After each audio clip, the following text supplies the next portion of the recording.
very word secrecy is repugnant in a free and open society.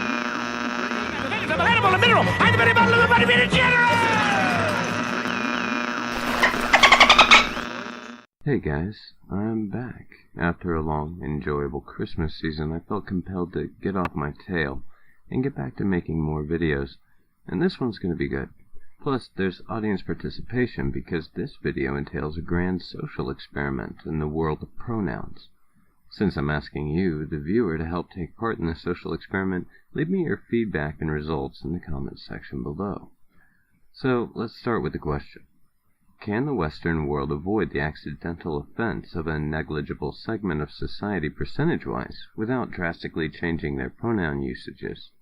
As most of you well know, many social movements are attempting to change the way that we use speech in the West based around pronouns, the argument being that misgendering someone does irreversible and heinous damage to their mental well-being in the form of leaving them offended. On the other side of the argument stands the belief that free speech cannot be impeded in a free society regardless of the implications. The first side argues back, it's just a word, how hard is it to deal with? Causing the other side to reply with, exactly. So, what is a pronoun? We'll need a proper understanding of all the elements of this experiment if it is to be effective in answering the question. A pronoun is a word that can function by itself as a noun phrase, and that refers either to the participants in the discourse, for example, I, you, or to someone or something mentioned elsewhere in the discourse, for example, she, it, this. Misgendering pronouns have been used recently as examples of hate crimes in an effort to push for regulations at public institutions and even create hate speech laws which include the use of misgendering pronouns as an extension of hate speech or hate crimes. If left unchallenged for its direct violation of freedom of speech laws in nations which have bulwarks against these types of social control laws such as the United States, is there any alternative to using the preferred pronoun in these situations? Well, I don't know about Canada, the UK, or Australia, but in the US, there's another freedom that I think we should consider. No, not the right to privacy.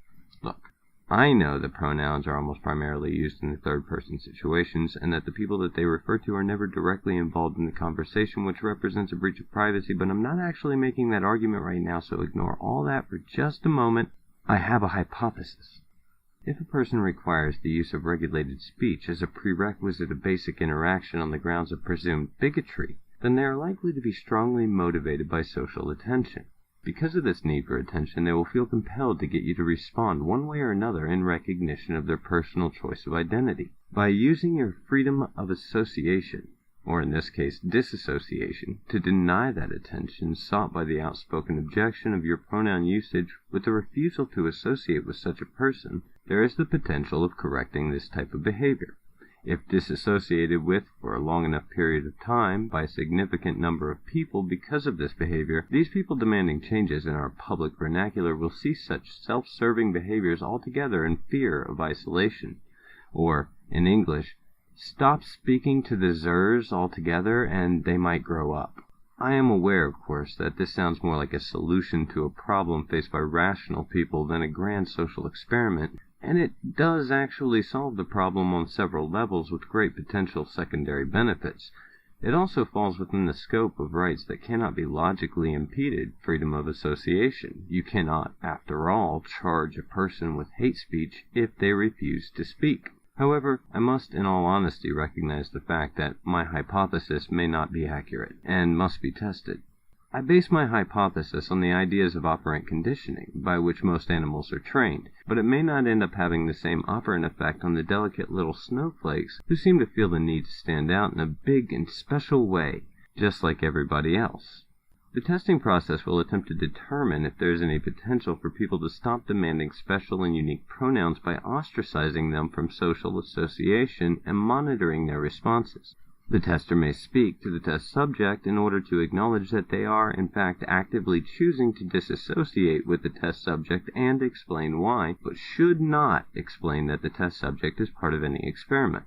If at any point the test subject seems willing to concede the pronoun issue, the tester should ask if the subject is, in fact, willing to concede that issue, and if the subject concedes, the test is over.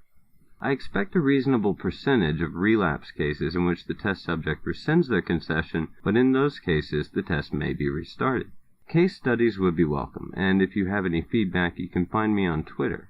I also moved the Dolphin Radio Show recordings to my live channel, Dolphin Radioactive.